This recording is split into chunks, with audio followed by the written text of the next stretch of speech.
Soviet tanker was burnt all over but still kept his fighting position. When his comrades saw that he was still breathing, they rushed him to the field hospital. Doctors found that he had 95% burns on his body and severe septicemia. It's a miracle he's still alive, but he wouldn't last much longer than 2 hours at the most. But to everyone's surprise, the man seemed to have special powers and was able to heal himself. 3 weeks later, he not only survived, but also grew new skin. But unfortunately, he lost his memory.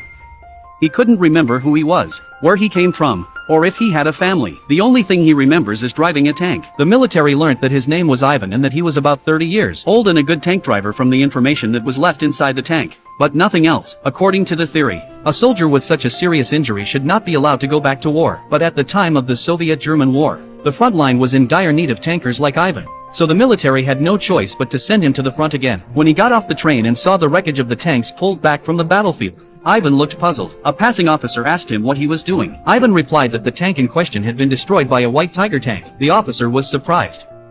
"How did you know?" Ivan said the tank told him. When he heard about the White Tiger, the officer's face immediately changed, and he thought that the accident was insane and should be sent to a mental hospital instead of the front line. It turns out that the White Tiger tank is a legend that the Soviets are afraid to talk about. It is said that this White Tiger tank always appeared suddenly from the smoke of the battlefield to kill all the Soviet tanks and then mysteriously disappeared. This phantom tank caused the Soviets heavy losses. So in order to get rid of this big problem, the Soviets planned to rebuild a T-34 tank to compete with it. They enhanced the tank's mobility, thickened its armor, and increased the caliber of its gun.